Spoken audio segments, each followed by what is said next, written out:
All right, and welcome into the BettingPros College Football Show. It's arguably the greatest stretch of the year with 5 days straight of college football action coming your way as all 136 teams are back in action. Of course, in this episode, we'll break down our Week 1 early picks and line movement predictions. I'm your host, Seth Woolcock, ready to turn the page after another underwhelming Week 0 for the bankroll, and I'm joined by a man who will have all eyes on Columbus, Ohio as his Texas Longhorns season hangs in the balance from the go. Scott Bogman. Boggs, how are you feeling as we prepare for a fun slate of games in Week 1? Yeah, I mean, I was exactly 500 Week 0, so, Let's go. Right down the middle. I guess it's not a losing week, so we'll take it. I feel like Week 0 last year was fairly brutal, but I'm looking forward to this week, man. We get the full slate. I think it's 94 games from Thursday to Monday here, so we have games all over the place, a lot of FCS matchups, but also massive earth-shaking games here, starting with Texas and Ohio State on Saturday, but there's some big games on Thursday and Friday. We have a Sunday game that's huge, a Monday game. Like, we got everything that you could want here. So I am super excited to get this season rolling.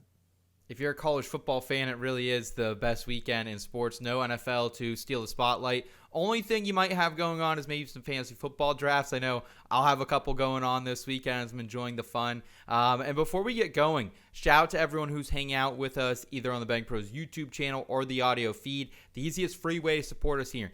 Give this video a thumbs up if you enjoy this type of content. And if you're new, make sure you subscribe so you don't miss a moment of college football betting coverage this season. We have a lot of episodes each and every week for you, so we want to make sure you're staying up to date and building that bankroll as we continue to roll in. Speaking of building the bankroll, let's get into the Week 0 recap and reaction. Number 22, Iowa State. They outlasted number 17, Kansas State, 24-21 in Dublin. Weird game, very sloppy conditions early on. Couldn't see many of the hash markers by halftime. Fireworks. Repaint. Yeah. Fireworks went off early in this one. Kansas State running back Dylan Edwards failed to field the opening punt. Clearly got hurt. We didn't see him the rest of the game. So that was a weird one, Boggs, kind of starting off the week. So let's start there before we get into the other games and the results from there. What did you take away from Iowa State, Kansas State, if anything?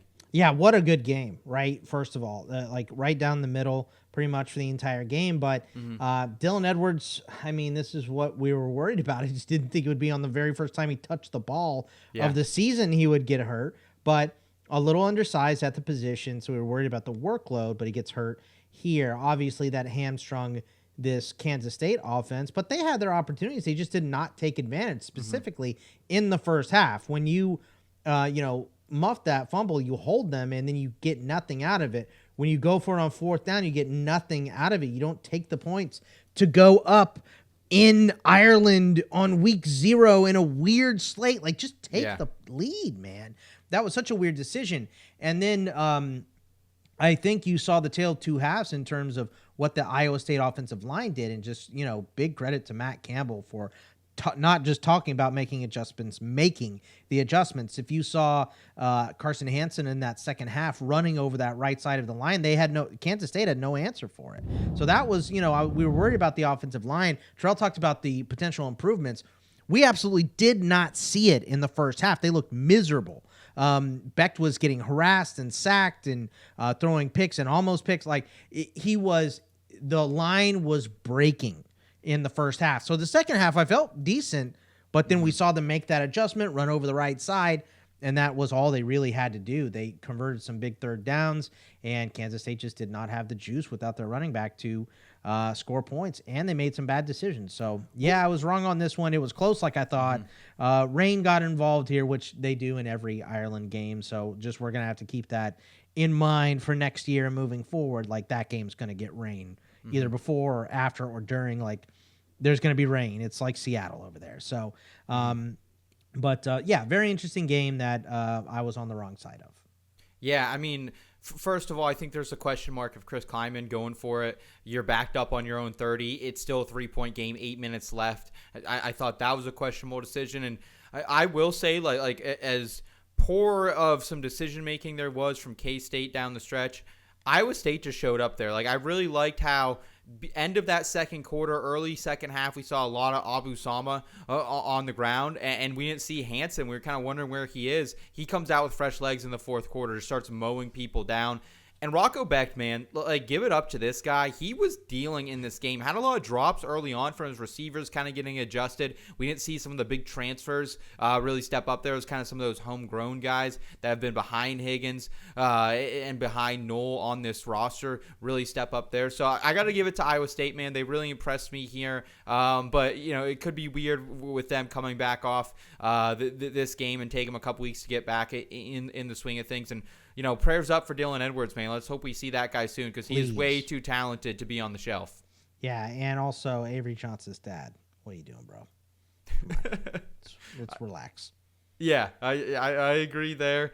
More games, more action. UNLV survives Idaho State 38-31. That was one we were all, I think, on the wrong side of. I thought UNLV would run away with that one. They did not. That was a nail-biter. Kansas beats down on Fresno State 31-7. And WKU pulls away late from Sam Houston State 41-24. And Hawaii does it again, baby. The Week 0 heroes.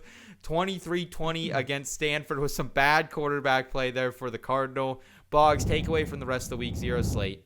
Yeah, so I think the one game that we really whiffed on, because, I mean, we talked about the closeness of this Iowa State K-State game. We thought Kansas was going to blow the doors off. We knew that Hawaii-Stanford game was going to be weird and kind of down to the wire, which it did. And Hawaii wins with the lowest time of possession of the week. I think it was like just under 23 minutes. They held the ball, and they still end up winning that game because Stanford is just miserable. The UNLV-Idaho State game, you know, I think we just didn't take into account, first of all, improvements from Idaho State and some of those trick plays, you know. We didn't think about how they had all offseason to work on this game plan to try to stay in this game with UNLV, and they busted out some trick plays that worked. We saw idiotic mistakes on the UNLV side. Anthony Orji going into the end zone just fumbles the ball, right? Just gets hit. Alex Orji, yeah. Oh, my God, what a complete screw-up that was. That was painful to watch. Turnovers from UNLV. Coverages. Blown coverage is just not. It was a bad game from UNLV. There are too many moving parts, so just keep that in mind for teams that are, overhauling. It's not all going to come together immediately for a lot of these, teams, specifically with lots and lots of newcomers. UNLV is still one of the better teams in the Mountain West. We expect them to contend for that conference, but this was an embarrassing start. Yeah, I'm completely there with you, man, and. You know, shout out to Sam Houston State. They kept it close for a while. The legs of Wilson were starting to get after WKU, but I got to give it up to that quarterback, man, Maverick. McIver. That's right. Yeah, dude, just coming in. I was doubting the FCS to FBS jump, but he played really good down the stretch, man, and they were just in much more rhythm than Sam Houston State. SHU had some big plays, but I still felt good about that one. Ended up for the week, though. I'm down 4 units heading into week 1. It's a similar story to last year. The only bet I hit, 1 and 2 on my picks. I did miss on the money line sprinkle for Sam Houston State and my parlay. But I did hit that Iowa State all under 26.5. And Boggs, talk about an absolute sweater, man. That was crazy because you texted our group. Hey, sorry about that one, Seth. Looks like, you also had a bad beat here right at the end. Touchdown gets called back at the 1 yard line. They kneel it from there, and we walk away with that one. So nice, let's go. Yeah, I was up. I did 2 units on my big bet of the week, which was WKU Sam Houston State over. I did more. I did a couple more units on my one prop that I hit out of 3 props. So I ended up maybe a unit and a half on week 0. So 3 and 3 on the official picks, up a little bit in the bank account. So that's a win. That's a win, baby. We'll take it. Yeah, absolutely. Well, let us know how you guys did in week 0 and appreciate everyone who tailed or faded. I saw some people checking back with us in the parlay episode. Terrell did his parlay. Terrell hit, man. That's awesome. Yeah, that was a great everything worked out well for him there. It really did. And Hansen also, like Terrell was on it week 0. He was great. Yep. Absolutely. So we will have to come up with a punishment for the parlays episode. People were, putting some ideas in the comments, so we'll respond to those and get some ideas flowing your guys' way. But let's go ahead and let's move forward to the week 1 early line predictions and line movement. Here we go with the first AP Top 25 team that'll be back in action is the 25th ranked Boise State Broncos, who are 6-point favorites against the South Florida Bulls Thursday night at 5:30 p.m. Eastern Time. Boise State comes off a storybook season where they won 12 games, the Mountain West Championship, and advanced to the college football playoffs. In large part, that was thanks to Heisman Trophy runner-up running back Ashton Jeanty, who was drafted 6th overall by the Las Vegas Raiders. The Broncos now have to replace him leading wide receiver Cam Campier. They also have their top 3 sack getters who have moved to other programs or graduated. South Florida finished, meanwhile, 7-6 for the second straight season. Good for 6th in the American Conference. Highly decorated quarterback Bynum Brown is back after suffering a season-ending injury just 6 games into the season. There's a ton of turnover at the skill position players. That will be in effect in this one as well. And the defense largely remains intact for South Florida, though. Bogman, this line has shrunk considerably since opening right around 10, while the total sits anywhere from 62.5 to 64 points. Where do you think this goes, and do you have an early lean? Yeah, I mean, I think this has been trending towards South Florida for the whole week. So I know week 0, we see a lot of bets on favorites, a lot of picks on favorites, and I think a lot of that is natural. Like, what you've seen. You saw a lot of Boise State last year. They were in the playoffs, so I think some of the later money will come in on them. So, but I don't know how much closer this line can get. I hope it does. I hope it keeps shrinking towards Boise State. I'll say this right now. I would lean towards the Broncos, but I wouldn't bet this number. If this gets down below 5, I think I'm interested. I just think that there's a lot coming back for Boise State, but I mean, they're 9th in overall returning production, 7th on offense, 37th on defense. That's a lot of pieces coming back to an offense that was in the playoff last year, but it's pretty obvious. Like, the guy that you turn around and hand the ball off to he touched the ball 397 times, Ashton Jeanty last season. He's gone. So it's replacing him. Is this going to work? Can Maddox Madsen put it on his shoulders a little bit? On the USF side, like, this was clearly a different team when Brown went out last year. And I still, they're going to blitz a lot. I think in terms of roster strength, they're still second best in this conference.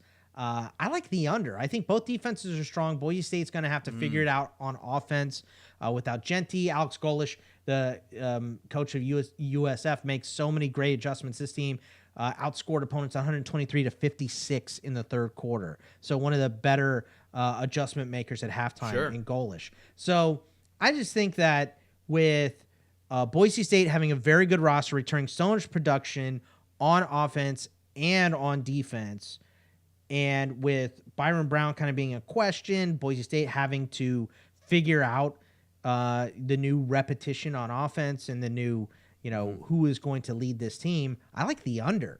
And we've seen the money flow towards the under as well. So that's the number that I like a little bit more here. It is 62.5 right now, and I believe it moved from 63.5 last night. So we're seeing it move a decent amount here. Yeah, I'm with you. Like, for me, I'm not taking a side in this one because my heart's definitely telling me go ahead, go back those Broncos. They're coming off a great season. But when you really look a little bit closer, both these teams were right around 500 ATS last season and to the over as well. So not really a clear edge there. And these are both veteran quarterbacks, so you would think, hey, let's look for some points and maybe go the over route. But as I said, the USF defense returning a ton of starters, so I can't really get a good read on this one. So it's going to be a pass for me right now as well. Boggs leaning towards that over. Rain likely in that game too, over 50%. Okay. So okay. Just want to mention. And before we keep it moving, I wanted to remind everyone that you can actually track line movement in real time with the BettingPros app. Download the free BettingPros app for iOS and Android. And with Sportsbook Sync, you can automatically track your bets across all major sportsbooks in just one spot. Easily monitor your bet performance by sport and bet type, including game picks, props, and parlays. Create a custom betting system to find winning trends and profitable opportunities. Get a 7-day free trial of BettingPros Premium by downloading the app at bettingpros.com/app and using the promo code JUICE and activating your trial on the upgrade screen. On Friday, the Colorado Buffaloes get their season open when the Georgia Tech Yellow Jackets travel to Boulder. Tech is favored by 3.5 points, and for good reason. They're coming off a consecutive 7-6 season under Brent Key. Dual threat quarterback Haynes King is back for a 6th season after leading the ACC in completion percentage, scoring 25 combined touchdowns. The Robin to his Batman, Jamal Haynes, also in the backfield returning. And while transfer wide receiver Eric Rivers and veteran Malik Rutherford hope to replace Eric Singleton Jr.'s production out wide, Prime Time's Buffs were 9-4 last season, just missing out on that Big 12 championship game on tiebreakers. They are returning 8 starters, 4 on defense, 4 on offense. They are bringing back 4 offensive linemen, 3 of which, though, are projected to be second stringers.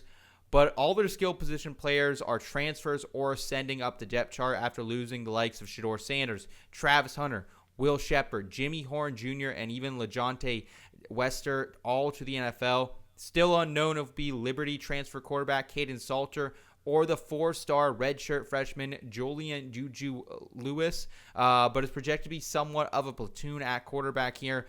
Boggs, we've seen absolutely no line movement in this game, so do you think it'll remain stagnant throughout the week? You think we'll get some, last-minute buff bettors like we have in the past?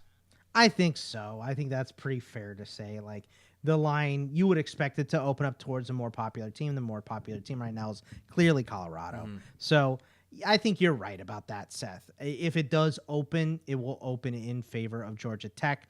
So this line would come down and move towards Colorado here. Rain likely in this game, but honestly, the biggest question is how quickly can the Buffaloes offense get back to where they were last year? And can they get back to where they were last year without Shedeur? I think that's the biggest question. 7 transfer starters on offense, 6 on defense. So again, we're working it through the portal here. And is gelling going to be difficult early in the season, right? And are we going to have that old trope, Seth, of you have 2 quarterbacks, meaning you really don't have any? I think that's my concern on the Colorado side. My concern for this game on the Georgia Tech side is if Colorado can score, does Georgia Tech have enough juice to keep pace? True. That's my question there. So I'm going to stay away from this game, but I know that you are a Georgia Tech stan, so I will let you talk me into Georgia Tech if you have some points that maybe I'm not thinking of here. But if you're lukewarm on this game, I think I'm going to be even more lukewarm on this one. Well, I can tell you I'm not. This is something I'm definitely going to be getting invested with. Probably my first game of the weekend I will have some action on. And I saw you in the YouTube comments, everyone saying, hey, this is a picks and predictions show. You guys didn't make a ton of picks. Well, we have more episodes that come out later in the week as well that we will have action down on. But not every game is going to get a pick because that's how we manage our bankroll. We bet smarter, not harder here at BettingPros. I'll give you my lean on any game. Yes, but to pick a game. Means that I am putting my dollars on it. So that is the difference. Like, if you want me to pick and give a lean on every game, I'll tell you which way I'm leaning. But for my bankroll, I'm not going to bet every single game we speak on here. And look, what I like about Tech here is I'm going to try to wait and see if I can get a 2.5 line. I want to have that key number if it is a field goal game. But this is a squad that was already better last year in total offense, 35th to Colorado's 69th. And that was a team that had Shedeur Sanders, that had Travis Hunter, also better in total defense as well, 43rd to 50. So not a huge gap there. But Georgia Tech, man, this is also a team that I think Brent Key gets up for big games. I think he's a motivational coach, and that's part of it here is that they played their best in the big games last year, Boggs. They upset Miami. They took Georgia to 8 overtimes in clean old-fashioned hate. And I just don't trust a Colorado offense that was sluggish at times to begin last season, and now they've completely revamped offense. Like last year, they had so much continuity, and it was still a struggle. They still almost weren't beating FCS teams off the rip there. So I'm very happy with Georgia Tech. I was hoping maybe I could just lay the money line. It looks like that's not going to be the case. I will have to bet at ATS. But, yeah, I'm going to wait for a little bit of a boost here. I know they're coming, and I'm going to go with the Yellow Jackets in this one. Yeah, and I'll tell you, too, if we want to pick every game instead of bet every game, I will pick Georgia Tech in this game as well. But my best lean, I feel like, would be towards the under. I think we have a lot of moving pieces in Colorado. You lose a big piece in Eric Singleton of this offense in Georgia Tech. And if that Colorado offense does put up some points, I think you want to slow it down. If you're Georgia Tech, you want to run the ball, you want to bleed that clock a little bit if Colorado does come out firing on all cylinders offensively. So for me, my biggest lean would be towards the over, and I would pick Georgia Tech. Yeah, I can totally understand that, man. I just think if Colorado has any shot in this game, they have to stop the run game, which maybe it'll be a little bit easier, like it was for our friends Iowa State in the rain, right? Like maybe there won't be as much ground game because it will be harder to run block, but Colorado 71st against the run last year. I don't think that defense has improved in the slightest. So let's go ahead, though. I don't want to bury the lead too much. Let's turn our attention to arguably one of the most anticipated games of the season. Number 1, Texas at number 3, Ohio State. Herbie, Reese, Dez, and Pat and the boys, they'll be front and center for what will be Lee Corso's last ride on College game day. And what a day to go off, man. What an absolute day. The defending national champions, they open as a 3.5-point favorite, but that has shrunk pretty much everywhere from either a 1.5 to 2.5 at most books. Ohio State, they're returning 9 starters, just 3 on that defense. They lost a ton. JTT, Captain Jack's gone as well, but it does help that they still have arguably the best defensive player in the country, Caleb Downs, at that safety star position. And I think this marks what will be a successful tenure for Julian Saying at quarterback. He's replacing Will Howard. Also running backs Travion Henderson, Quinshon Judkins. They're in the NFL. They're replaced by James Peoples, who is a homegrown Ohio State prospect, and then WVU transfer CJ Donaldson, who's had a couple of really good seasons out there in Morgantown. But I'd say that it helps all of them that they also have the best receiver in college football out there with them, drawing coverage, Jeremiah Smith. And despite losing a ton of talent to the NFL, your Texas Longhorns, Boggs, they're returning 9 starters, 6 of which are on defense. And although this is a pretty new offensive line, it's all players who've been with the program for multiple seasons. Of course, all eyes will be Feldman freaks. Yeah. Right. It's a factory down there. They just keep finding them, man. And I think it's safe to say that all eyes will be on redshirt sophomore quarterback, Heisman Trophy favorite Arch Manning. He's going to be taking over after sitting behind Quinn Ewers for the most of 2 seasons. Did get a little bit of runway last year in a couple less meaningful games. But, Boggs, this is going to be one of those games where a lethal amount of money is on the line here, especially Yes. being week 1. I mean, you could fill banks, you could build towns, you could build cities for this. So where's this line heading? And is there a chance that this is Texas being the favorite by Saturday, maybe a pick 'em by Saturday morning? I mean, I could see it getting down that way, and I think that's the way it's trending, right? The money has been flowing a little bit towards the Longhorns here. So I would expect that to continue, but these are 2 of the most popular fan bases in the country. So this could, you get a glut of Ohio State bets pushing it one way, a glut of Texas bets pushing it the other way. I mean, it really can go either way. And I feel like the game is like that too. I think the big question here in this game, Seth, is how good is Julian Saying from the rip, right? Because everything else is there. Everything else is there for both these squads. The rest of the offense is awesome. Smith, Tate, Claire transferring in from Minnesota. The highest ranked unit on offense for Ohio State is the O-line. So everything is there for Saying to succeed. He just has to do it. We can say the same thing about Arch. Texas has a number 1 ranked wide receiver group in the nation. Number 5 at running back. Number 6 at O-line. Wow. One of the best transfer, tight ends in the country, and Jack Endry's coming in as well. So it's going to be, can Arch handle the pressure? How good is Julian Saying to start, right? That's the thing on offense. I think both these defenses are tested early by the run game. You saw, the interior of the Texas offensive line go to the NFL. And so we bring in transfers, but that's the big test. You don't want to pass and test the edge rushers, because this might be the hardest pass rush that Julian Samuel will face in his collegiate career in his first game with Colin Simmons at edge. So you want to run the ball up the gut. I think Texas wants to do that as well. All those linemen that you mentioned, and you get Weisner back, you get Baxter back. I think early in this game, we're going to see a lot of running at each other. I would expect a low-scoring first half, and then if things open up, I think they would open up in the second half. When we've run the ball, now we're play action, we're getting some big hitters deep. We have a little confidence from some of the short passes early to now rip it deep. You'll see deep shots taken early, right? Because everyone is going to expect that. But you have to pick and choose your spots. I think both coaches are smart in that. It's a war. It's not a race. So I think you're going to start slow, build big. I think that's going to happen a lot in this game as well. And, Arch has a little bit more experience. They are on the road. Arch is, I think all the pressure leading up to this is going to be all the naysayers, all the down talkers. Arch is going to go out there and just stun everybody. I think he's going to be great. I am 100,000,000% completely biased in this game, though.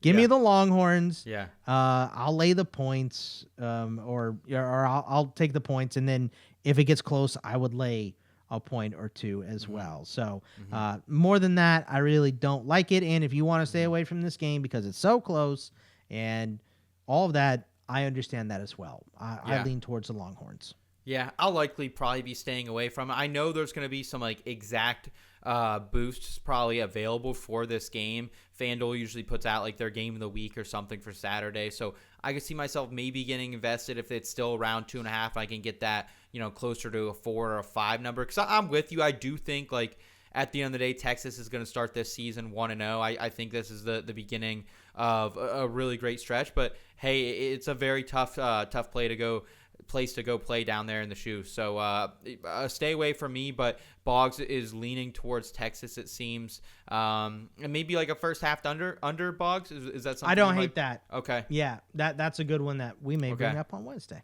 All right, well, we'll stay tuned for that. At 12:45 Eastern Time, maybe a little second TV action. One of the under the radar good games of the week will get underway in Lexington as the Kentucky Wildcats are 7.5-point favorites against MAC championship favorite Toledo Rockets. The Rockets come off an 8-5 season, but they did go 4-4 in conference play to finish 6th in the MAC.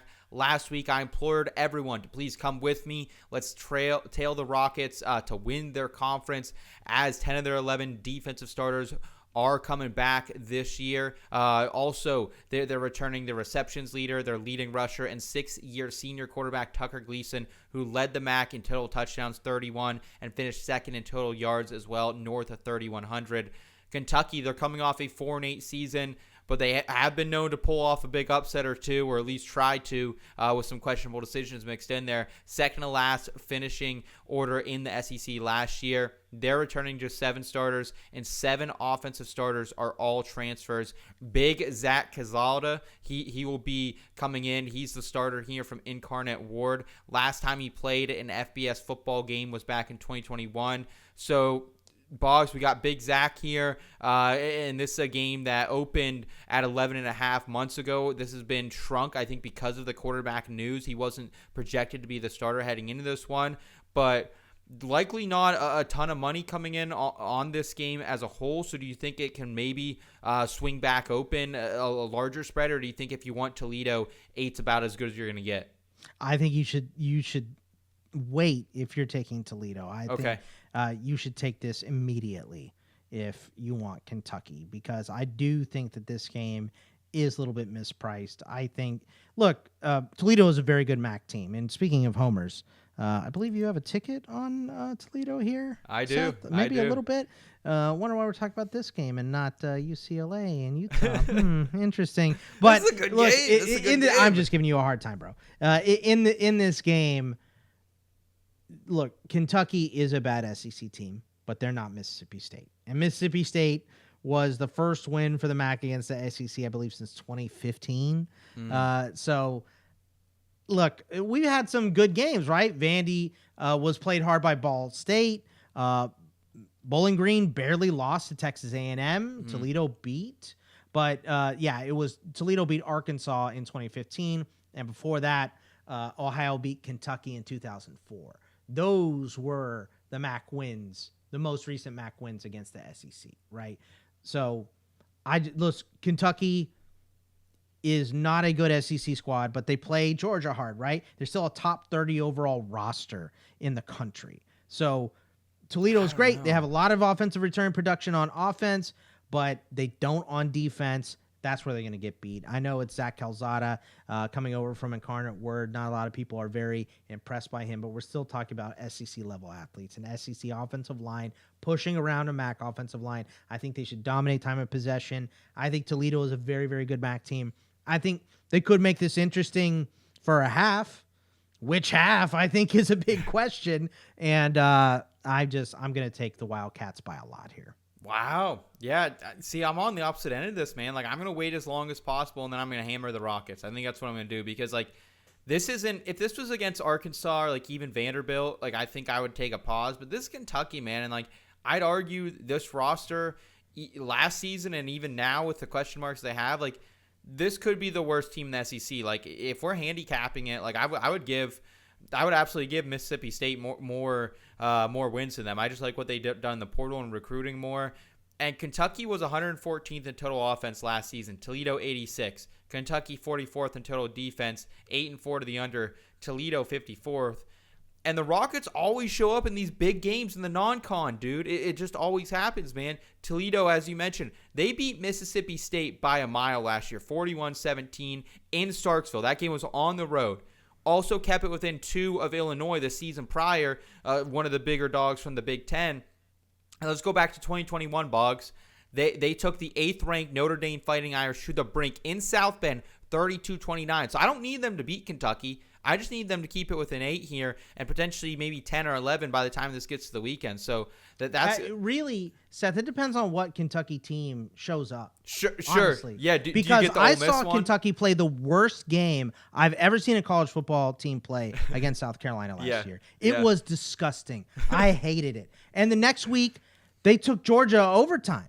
Or maybe it was right before overtime. What was it? I have the schedule pulled up. It was 12. It was the final score was 12-13. They lost by a point in that game, and we're holding Georgia that whole week. Yeah. And I don't like a MAC team going into Kentucky. I think you are right in the fact that would this be the most surprising game if this was played very close? No, we've seen Kentucky give up when they have a hard time. It's been in there, but MAC versus SEC in general, like if this was Vanderbilt, if this was Mississippi State, maybe I'd give them a little bit more credit. Wow. But I think Kentucky's roster is much better than what they played with last year, and they smacked Ohio last year 41-8. So that was their last meeting with the MAC. They beat Southern Miss in the Sun Belt 31-0. And that was a bad team last year. That's a worse team than they have right now. So okay. I like Kentucky in this game. All right. Well, I'm excited to get Terrell's take on that Wednesday. A house divided here as it stands early on. Another noon kickoff brings the Syracuse Orange to Atlanta, where the 24th ranked Volunteers are between a 12.5 point to a 14.5 point favorite. The Orange come off a 10-3 season under Fran Brown, finished 4th in the ACC. They will be returning 7 starters overall, but notable offensive losses include Kyle McCord, who was actually just waived by the Eagles. That was quite a mistake there. Maybe our Steelers can go pick him up or something. And then LaQuint Allen, he was drafted by the Jaguars. And then Trevor Pena transferred, their leading wide receiver, to Penn State. #WeAreBaby. And they have 4 transfers on the offensive line, a true freshman starting in their secondary. So a lot of question marks for the Orange. But Tennessee, maybe equally as big question marks here because they're coming off an awesome 2024 season. They finished 10-3. They upset Alabama. They advanced to the college football playoff where their fans absolutely showed up in drones, man, to Columbus. It was a great scene. They got smacked down, though. But then they did lose the likes of James Pierce Jr., among some others on this defense.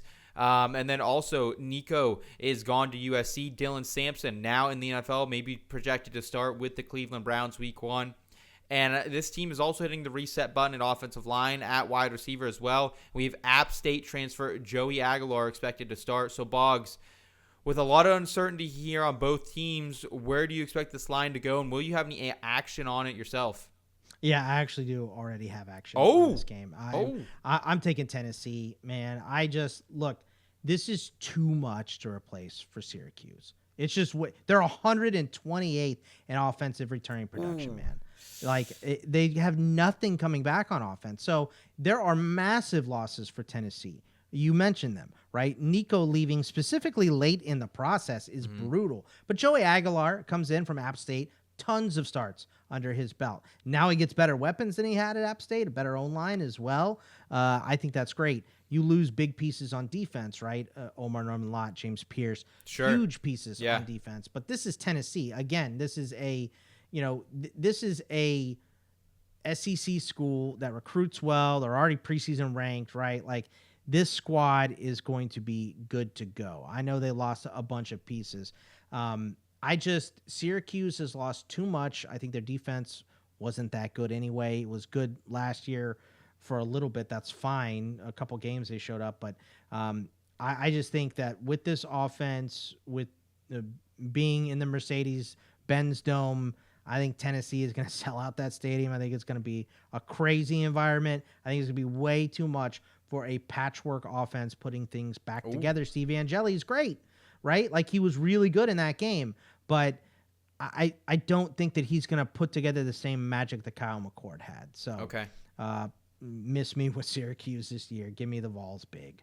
Okay. Well, I'm excited to see if the Orange can potentially pull a rabbit out of their hat, but I won't have action on it that they will do so. And before we keep it moving to the rest of the slate here, want to track all your wagers in one place. Make sure you're checking out the BettingPros Pick Tracker. It syncs up with your sportsbooks to tally which picks are hitting and which ones are missing. Plus, it gives you a live look at what the public is doing, so you can know using real-time tracking to determine whether you should be making these plays, maybe whether you should be fading them. Track all your picks today on the BettingPros Pick Tracker at bettingpros.com/tracking or on the BettingPros app. The headliner of the 3:30 slate is the number 8 Alabama Crimson Tide on the road as 12.5-point favorites against Mike Norvell's Florida State Seminoles. Kalen DeBoer led Bama to a 9-4 season, 6th in the SEC last year, narrowly missing the CFP. Quarterback Jalen Milroe, he's now a Seattle Seahawk, but the team does return 14 starters, including the country's top tackle, Caden Proctor, trending running back Jam Miller, and 8 defensive starters. Ryan Grubb will rejoin DeBoer calling plays and hopes to have similar success with redshirt junior Ty Simpson as he did with Michael Penix Jr. The Noles, on the other hand, they're hoping to put a 2-10 season in the rear view after finishing dead last in the ACC. Even behind Stanford, I know, crazy to believe. And they returned just 6 starters, and Boston College transfer Thomas Castellanos, going by Tommy nowadays, is taking over at quarterback. So, Boggs, if we want Bama, is it safe to say we need to jump on this sooner than later? Or do you think old Tommy C, can maybe pull in some money here late in the week? No, I think you want to get on Bama as soon as possible, because when the casuals start betting and all that stuff, they're going to take a look and they're going to go, 2-10 Florida State against Bama. I don't care that it's a home game in the rain. I'm taking Bama by 1,000,000. So if you want FSU, wait on them. I don't particularly love this game. Really? I think that I mean, again, give me the lean, give me the strongest team, Bama, because it's all a question about how good is Ty Simpson going to be, right? That is the biggest question here. New starter, but you have this incredible group of weapons at wide receiver. I know they lost their starting running back, but the lowest recruit in Bama at running back is like a 9.3. I mean, still a high-end 4-star, right? So they'll figure out the running back position. I'm not really concerned about that. O-line is still really good. The defense ranks 3rd in the country in terms of roster strength. It's littered with NFL draft picks. And on the Florida State side, it's how fast can Castellanos make this 7 transfer starter group gel? Maybe quickly, but against Bama week 1, I ain't gonna bet on that. So give me Bama in this game. I guess my one question on the defensive side, because FSU's defense still, they're not great, but their unit is still a 33rd ranked in the nation. Their starters are, a little bit lower than that at 52nd. Can they put pressure? That's really the question. Can James Williams, Darrell Jackson, Jason Jenkins, Omar Graham, like the two starters and two returning starters and two transfer starters, can this group beat this offensive line at all? Can they scheme up? Do they blitz a lot? Can they get to Ty Simpson and put pressure on him and force him into mistakes? I doubt that. I think this O-line for Bama is strong. Obviously, Proctor, huge here, going to be an enormous NFL draft pick. They lost Booker. They lost Oots, who's a good blocker as well. So there are pieces to replace here, but it's Alabama. They're replacing them without issue. So I like Alabama in this game. I'll lean towards them. Could get weird in the rain. Could get weird with the lack of experience from Ty Simpson, but I'm going to be on the Tide here. This will likely be my first bet of the week that I do have action down on. I'm rolling with the Tide, anything under 2 touchdowns. I agree it's going to be about, can FSU generate some pressure? I don't think they can from the left side with Proctor, so they're going to have to try from that right side. And FSU last year, Boggs, 2-8-2 ATS last season, 4th worst clip in the FBS. And they're starting with an SEC opponent here that has a ton of experience. So I just think it's going to be super tough sledding here against non-SEC FBS opponents in the regular season last year. Alabama won by an average of 40.3 points. The only non-ACC opponents the Seminoles faced last year, Memphis lost 20-12. Notre Dame lost 52-3, and Florida 31-11, a loss as well. So yeah, go ahead and give me the Tide to roll here, anything under 2 touchdowns. All right, and let's go ahead and move forward to the battle for Death Valley that will grace our television screens in primetime Saturday night. The 9th-ranked LSU Tigers are anywhere from a 3.5 to a 4.5 point dog against the number 4 Clemson Tigers. Brian Kelly returns after a 9-4 season, 7th in the SEC. He's returning 7 starters. They will be without the likes of Will Campbell on the offensive line, Mason Taylor, the other tackle, Emory Jones, also headed to the NFL, and Edge Savion Jones as well. But back is 5th-year quarterback Garrett Nussmeier, who had 32 total touchdowns last season. He's joined by lead rusher Cade Durham and leading receiver Aaron Anderson. For Clemson, on the other hand, they still managed to win the ACC after a very, very clunky start to their 10-4 season, advancing to the college football playoff, where they give your Texas Longhorns everything they could handle in those quarterfinals. And they're returning 16 starters, one of the most returning production of any team in the country. Cade Klubnik is at quarterback still. He was 3rd in the country in passing touchdowns last season with 36. And maybe 2 of the best defensive linemen in the country, Peter Woods, TJ Parker. Boggs, this spread has already gone from 2.5 at open to anywhere from 3.5 to 4.5 in most spots. So do we continue to see this widen out, or maybe does it shrink as the week progresses here?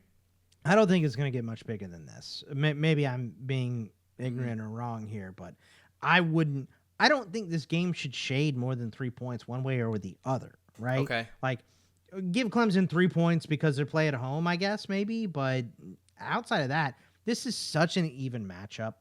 It's crazy. The Tiger Bowl, right? Yeah. So what wins between roster strength and continuity? I guess that is the big question to me, because LSU has the number 1 roster in the country, according to the metrics that I look at. The best roster in the country, but the most returning production, 1st on offense, 5th on defense for Clemson. They're playing at home. I'm taking the Tigers here. I want this game to get back below 3. I would love it at 2.5. Put it in a money line and parlay it with something else you like, something like that, if you want action in this game. But this is exactly like Texas and Ohio State. This is an enormous, massive game. The 2 Heisman frontrunners behind Arch are I feel like every expert is taking Cade Klubnik to win the Heisman, because the ACC schedule is nicer outside of this LSU game, right? So I get it. Like, there are superstars here. Dabo returns so much. We know what Dabo is when he returns so much production. He's dangerous. This team is absolutely a national title contender. So is LSU. But this game is at home for Clemson. They return more pieces. One bounce can go one way or the other, but I'm going to take Clemson and lay the points. But I am waiting to see if it climbs back towards LSU. And if not, I'll just take it on the money line. And I won't mess with the spread. Yeah, I agree with you there. I like the strategy.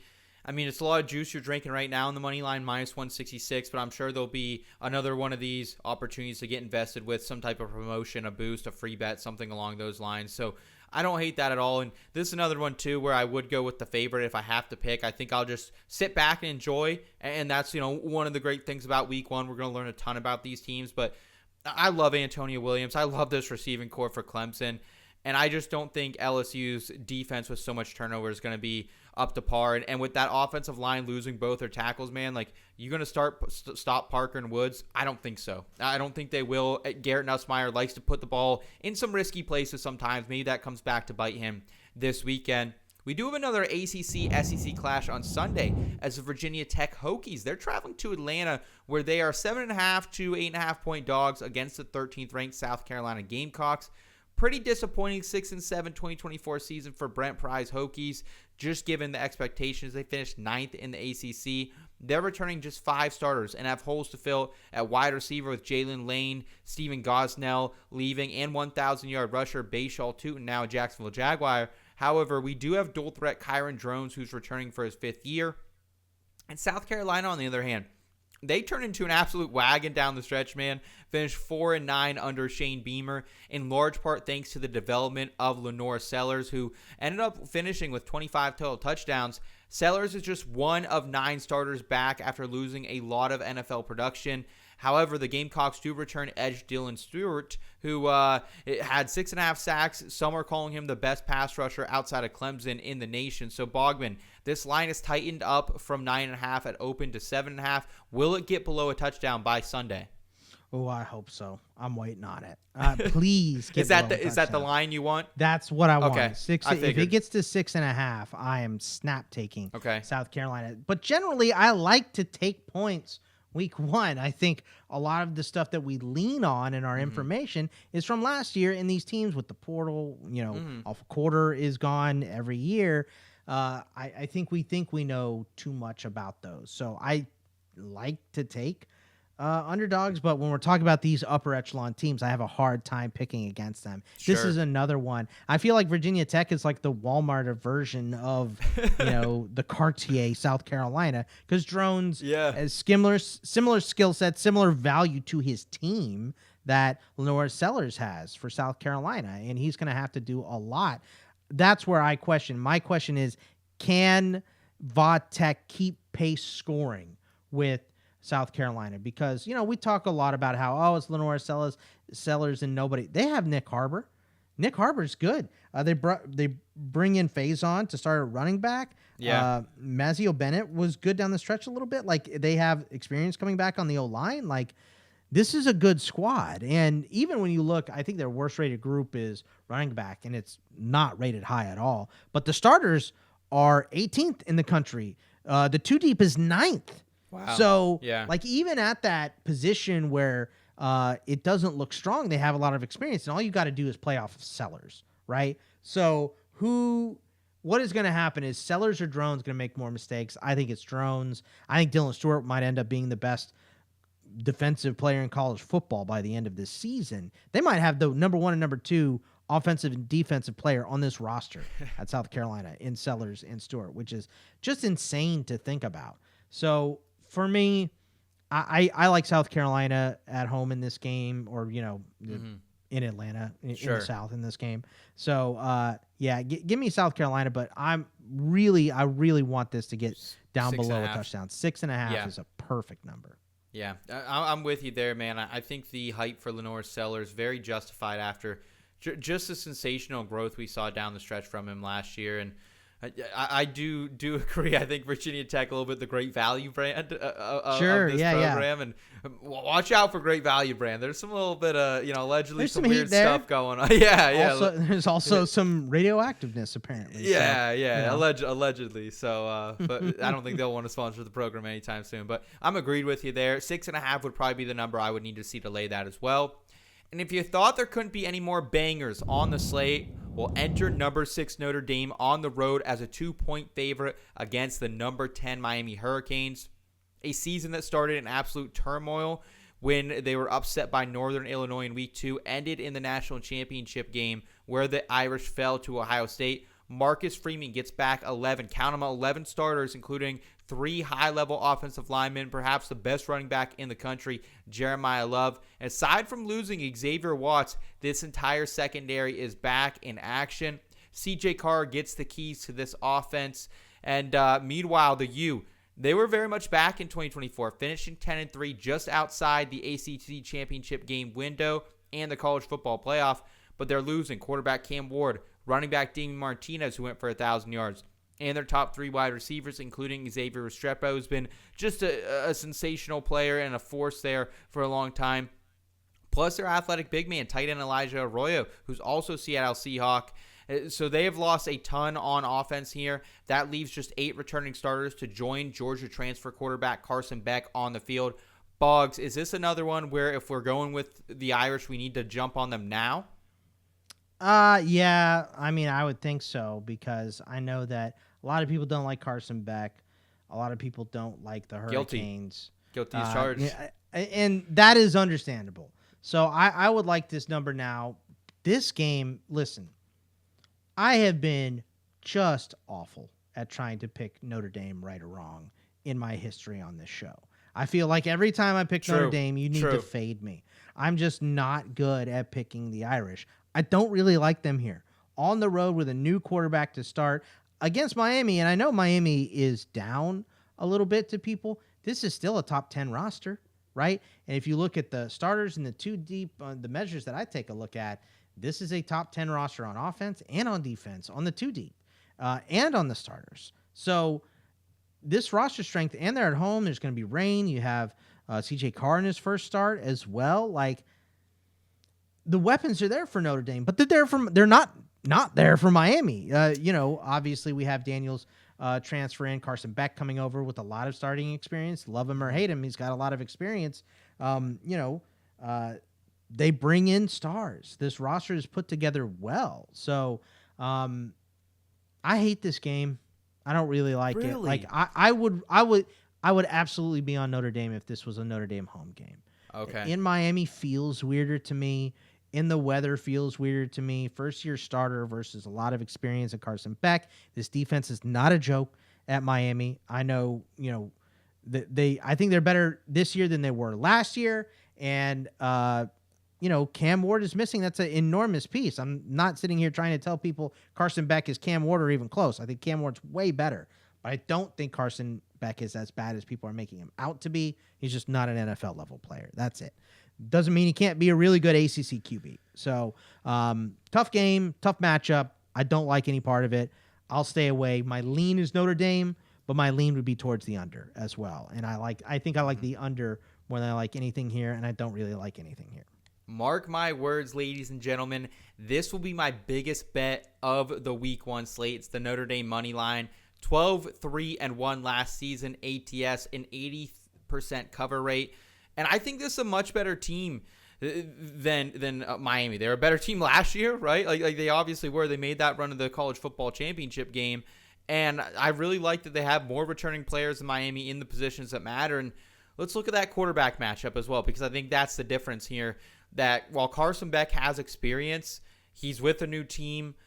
He seems like someone who likes to cower down a little bit in some of these big spots. Meanwhile, CJ Carr, he's at least been in this system, man. It feels like Marcus Freeman, this whole program has complete confidence in him. They didn't go out. They didn't address the quarterback position like a lot of people thought they would. I also give the coaching advantage to Marcus Freeman over Mario Cristobal. Me too. So yeah. I'm just like the checks just add up for Notre Dame than they do Miami for me here. So I think this should be a bigger line than it is. Yeah, and I don't hate that call or the prediction at all, Seth. I'm always wrong on Notre Dame. No, I get it. My instinct was going into this game, I open up everything and go, I'm taking Notre Dame here. I get it. Right? And I look at it and I'm like, man, Miami's roster's still pretty big. They're at home. There's weird weather. Like, it's just too many week 1 nonsense things for me to feel super confident about Notre Dame. That's all. No, I get it. And love your confidence, though. Yeah. I might tail you on it. Hey, so got to say it with your chest. And look, I don't even know if Miami can sell at this game. There might be some Notre Dame fans coming in drones down here to South Beach and get away one last time before the semester really starts. So looking forward to that one. We'll round out the program with the only way we could, of course, Bill Belichick's college football coaching debut. The TCU Horned Frogs, they're traveling to Chapel Hill on Monday at 8 p.m. Eastern time, where Sonny Dykes' squad is a 3 to 3.5 point favorite against the North Carolina Tar Heels. TCU bounced back after a down 2023 with a 9-4 season, finishing 5th in the Big 12 last year. TCU will be returning 9 starters as well, including quarterback Josh Hoover, who totaled 31 touchdowns last year, but he did lose some key offensive playmakers around him, the likes of wide receiver Savion Williams and Jack Besh, who both are in the NFL now. And to nobody's surprise, Bill Belichick and his general manager, Michael Lombardi, they've absolutely turned this roster around for North Carolina. They finished 6-7 last year, and they have just 6 returning starters. South Alabama transfer quarterback Gio Lopez expected to get the nod in week 1. Boggs, returning production would tell you, hey, let's go ahead and back Texas Christian in this one. But will the public and you yourself dare to fade Bill Belichick in his first ever college football game as the head coach on the 6th for North Carolina?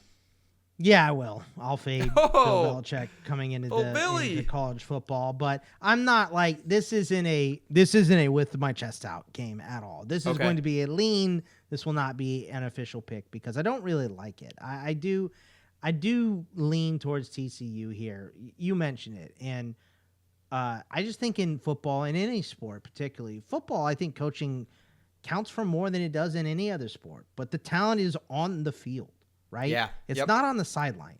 And TCU's roster strength is 27th, numbers that I have, and UNC is 50th, right? So I think TCU is a better squad. I think we have a guy in Hoover with experience here. This team is going to pass a lot. 15th in passing play percentage last year. They should be a little bit more even under Belichick, but they lose big pieces here. TCU does, which is a problem. Yeah. Obviously, Betch, Williams, J.P. Richardson gone as well. Their number 1 running back, and Cam Cook transferred out as well. So they have to replace a lot on offense as well. But I think keeping Hoover is just enormous for continuity for this squad.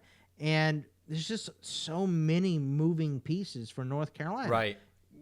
This game is at home for UNC. So could I see them winning this game? Yes. Yeah. Could I see this being a blowout for North Carolina and Bill Belichick making a mark? It's within the realm of possibility. Yeah. But what I see is a close game. Maybe a couple mistakes are made by Gio Lopez, and Josh Hoover doesn't make those mistakes, and he takes advantage. So I don't like this game. I'll lean towards the Horned Frogs, but I will not bet this game. Maybe some props, but no sides, no total, no thank you. Yeah, it's super interesting because to me, like, your mind just says, hey, we should be backing TCU here in this spot because it's a veteran quarterback going up in a spot against a totally reconstructed defense, right? New coaching staff, new scheme, new everything. But at the same time, it's in North Carolina. It's on Monday night. Motivation certainly at play. And we know Bill Belichick's guys, at least in the NFL when he was coaching the Patriots, they will get up for Bill in these moments that matter. So very, very excited for that one. Going to be an awesome slate overall. That is going to do it for us on this early picks episode of the Betting Pros College Football Show. Still to come later this week and every week during the CFB regular season, our picks and prediction show with Terrell. Also, Boggs will have his best bets and our parlay picks coming your way. Let us know in the comments down below your favorite week 1 picks. And while you're here, make sure you're smashing that like button and subscribing if you're new to the channel. For Scott Bogman, I'm Seth Woolcock. Take care, y'all.